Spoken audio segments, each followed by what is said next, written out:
542 000, c'est le nombre de robots industriels installés dans le monde en 2024. La Chine seule a installé 300 000, plus que le reste du monde combiné. Le modèle d'industrialisation qui a sorti l'Asie de la pauvreté, c'est-à-dire main-d'œuvre bon marché, usine d'export, ce modèle est en train de mourir. Et moi, je pense que l'Afrique a 10 ans pour s'industrialiser. Après, ce sera trop tard. Regardez cette vidéo jusqu'à la fin et vous comprendrez pourquoi. Bonjour et bienvenue sur Afrique au courant, le média qui raconte l'histoire de l'Afrique qui se transforme. Je suis Fongon Bertrand, fondateur de Alico, une plateforme qui aide à structurer et financer des projets d'énergie en Afrique. Et aujourd'hui, je vais vous expliquer pourquoi je suis convaincu que le continent joue son avenir dans la prochaine décennie. On va parler de 3 choses, des robots, de la démographie et de la géopolitique, et surtout ce que ça signifie concrètement pour ceux qui veulent entreprendre et investir en Afrique. Le premier point, c'est de comprendre pourquoi le modèle qui a fonctionné pour la Corée, la Chine et le Vietnam ne marchera pas pour l'Afrique. Rappelons ce modèle. La Corée du Sud en 1962 avait un PIB de 87 $ par habitant, moins que beaucoup de pays africains aujourd'hui. En 30 ans, elle est devenue une puissance industrielle. Alors, comment a-t-elle fait? Tout simplement, elle a bénéficié d'une main-d'œuvre disciplinée et bon marché, des usines tournées vers l'exportation et un transfert massif de technologie. La Chine a fait la même chose à partir de 1978 et le Vietnam depuis les années 90. Ce que beaucoup ne réalisent pas, c'est que ce modèle est en train de devenir obsolète. Le premier changement, c'est les robots. En 2005, un robot industriel coûtait environ 105 000 $. En 2024, c'est 21 350 $. Cela représente une chute de plus de 80% en moins de 20 ans. Et les projections indiquent qu'on sera sous les 10 000 $ d'ici 2035 pour les cobots, des robots collaboratifs, c'est-à-dire des robots conçus pour travailler aux côtés des humains. Pour l'instant, un ouvrier éthiopien à 26 $ par mois reste moins cher qu'un robot à 5 $ de l'heure. Mais cet avantage s'érode chaque année. Le deuxième changement, c'est le reshoring. Alors, c'est quoi le reshoring? C'est simplement le retour des usines dans les pays riches. En 2024, les États-Unis ont annoncé 244 000 emplois manufacturiers relocalisés. Intel a investi 100 milliards de $ en Ohio. TSMC, le géant taïwanais des semi-conducteurs, a investi 65 milliards de $ en Arizona et Samsung 17 milliards au Texas. Ces usines n'iront jamais en Afrique. Elles reviennent aux États-Unis parce qu'avec l'automatisation, la main-d'œuvre bon marché n'est plus un avantage décisif. On va prendre un petit exemple, c'est celui d'Adidas, assez révélateur d'ailleurs. En 2016, Adidas a ouvert des Speed Factory automatisées en Allemagne et aux États-Unis. L'idée était de produire des baskets avec des robots près des consommateurs. Le projet a échoué en 2020, pas parce que l'automatisation ne marchait pas. En fait, c'est simplement parce que les fournisseurs asiatiques ont eux-mêmes adopté cette technologie. Alors, vous comprenez le problème. Les usines automatisées ne sont pas allées en Afrique. Elles sont restées en Asie ou revenues en Occident. Alors, qu'est-ce qui reste possible pour l'Afrique? C'est la vraie question et c'est ce qu'on va voir dans la suite de cette vidéo. Avant de parler des solutions, il faut comprendre l'urgence. Et l'urgence, c'est la démographie. L'Afrique compte 1,5 milliard d'habitants. En 2050, ce sera 2,5 milliards. L'âge médian est de 19 ans, le plus jeune au monde. En Europe, c'est 43 ans. Et chaque année, 10 et 12 millions de jeunes Africains entrent sur le marché du travail. Et l'économie formelle n'en absorbe que 3 millions. Si on fait le calcul, c'est un déficit de 7 à 9 millions d'emplois par an. Et ça s'accumule. Il y a des pays en situation critique. Prenez le Nigeria. Aujourd'hui, c'est 220 millions d'habitants. 400 millions en 2050. Il deviendra le 3e pays le plus peuplé du monde et 44% de sa population actuelle a moins de 15 ans. La RDC a un taux de fécondité de 6,2 enfants par femme et elle passera de 106 à 215 millions d'habitants. Le Niger a un taux le plus élevé au monde, 6,9 enfants par femme. C'est ce qui se passe quand on rate le dividende démographique. Je sais que ces chiffres peuvent sembler abstraits. Alors, regardons ce qui se passe concrètement quand un pays rate son dividende démographique, c'est-à-dire cette période où une population jeune et active peut booster la croissance économique à condition qu'il y ait des emplois. Les mouvements de la Gen Z, comme on a vu récemment à Madagascar, vont se multiplier sur le continent. L'immigration clandestine, les jeunes qui meurent dans le Sahara ou plus grave encore, ceux qui rejoignent les rébellions armées dans nos pays. Ce n'est pas du pessimisme, c'est une réalité qu'on doit regarder en face si on veut y répondre. Au milieu de tout ça, il y a une bonne nouvelle. Les secteurs qui résistent à l'automatisation. Le premier point, c'est que tous les secteurs ne s'automatisent pas au même rythme. Prenez le textile par exemple. Théoriquement, 82% des heures de travail sont automatisables. Mais en pratique, la couture reste à seulement 15% d'automatisation. Pourquoi?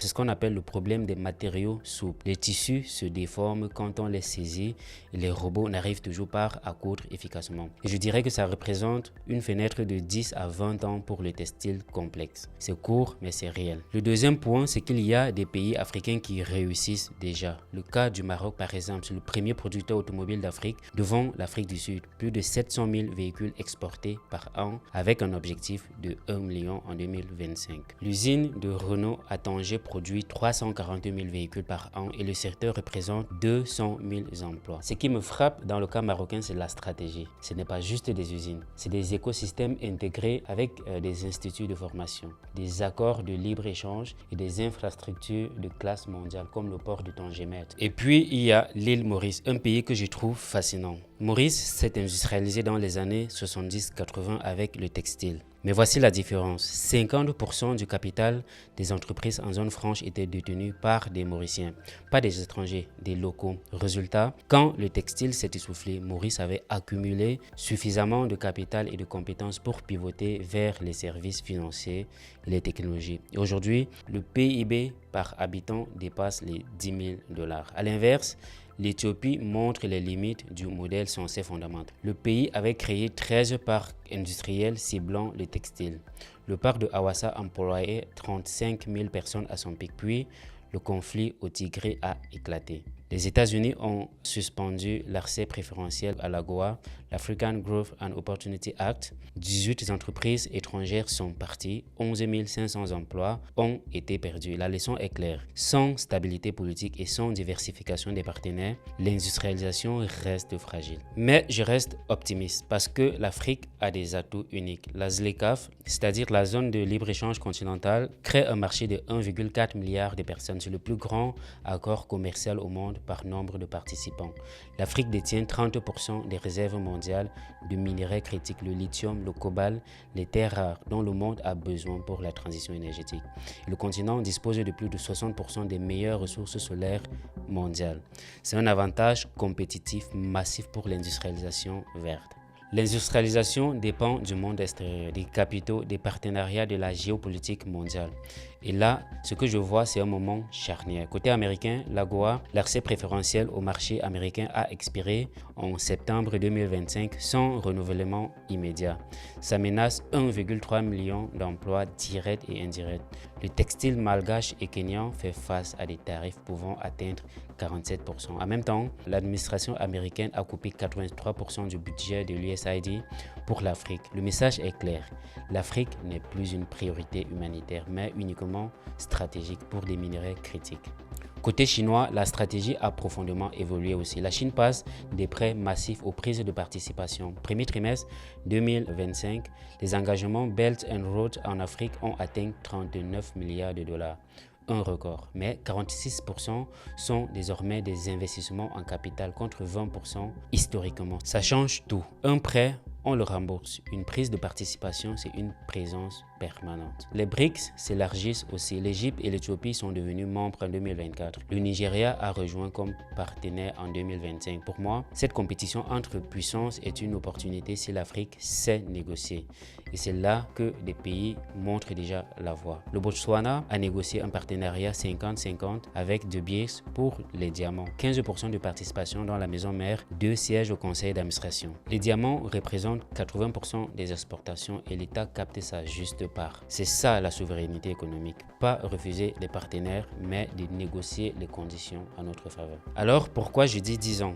Pourquoi pas 20 ou 30 ans? Parce que 3 courbes vont se croiser. La première courbe, c'est l'automatisation. Avec le robot à moins de 10 000 $ et l'intelligence artificielle qui progresse, le point de basculement économique, c'est-à-dire ce moment où les robots deviennent rentables même face au salaire africain, se situe entre 2035 et 2040. La deuxième courbe, c'est la démographie. Selon les tendances actuelles, l'Afrique manquera son dividende démographique en 2030 si rien ne change. Après cette date, la fenêtre d'opportunité commence à se refermer. La troisième courbe, c'est la transition énergétique. Les minerais critiques africains, lithium, cobalt, terres rares, sont au cœur de cette transition. Mais le pouvoir des négociations de l'Afrique dépend de sa capacité à transformer ses ressources sur place, pas juste à les exporter brutes. Et il y a un blocage qui conditionne tous les autres: l'énergie. 600 millions d'Africains n'ont pas encore accès à l'électricité et sans énergie, pas d'usine. Sans usine, pas d'emploi. Sans emploi, pas de dividendes démographiques. C'est pour ça que j'ai créé Aliko, parce que je suis convaincu que l'énergie est le verrou qui débloque tout le reste. Je résume ce qu'on a vu. 1. Le modèle asiatique classique est mort. Les robots et le reshoring changent la donne. L'Afrique ne peut pas simplement copier ce qu'a fait la Chine ou la Corée. 2. La démographie est une bombe à retardement. 10 à 12 millions de jeunes arrivent sur le marché chaque année. Sans emploi, c'est une source d'instabilité majeure. 3. Des solutions existent. Le Maroc, Maurice et le Botswana montrent que c'est possible, avec une bonne stratégie, de bonnes négociations et de bons partenaires. 4. La géopolitique crée une fenêtre d'opportunité. La compétition entre les États-Unis, la Chine et les BRICS donne à l'Afrique un pouvoir de négociation inédit. Mais ça ne durera pas éternellement. Et 5. Tout commence par l'énergie. C'est ma conviction profonde. Sans électricité, rien d'autre n'est possible. C'est le verrou central. Voilà, vous êtes maintenant au courant. L'Afrique a 10 ans, pas pour rattraper l'Asie, ce train est parti, mais pour inventer son propre modèle. Un modèle basé sur ses atouts: la jeunesse, les ressources critiques, l'énergie solaire et un marché continental de 1,4 milliard de personnes. Mais je crois que c'est possible. Moi, je crois que c'est possible. C'est pour ça que je fais cette chaîne et c'est pour ça que j'ai créé Aliko. Si vous voulez suivre la transformation de l'Afrique, abonnez-vous. On a encore beaucoup d'histoires à raconter. Et si vous êtes dans le secteur de l'énergie, développeur, investisseur ou partenaire, découvrez Aliko Digital Space, la première plateforme africaine de préqualification de projets. Notre mission, c'est de produire l'énergie pour le prochain milliard d'Africains. Et notre objectif, c'est de structurer 2 gigawatts d'ici 2030. Le lien en description. Et à très bientôt pour une nouvelle histoire de l'Afrique qui se transforme.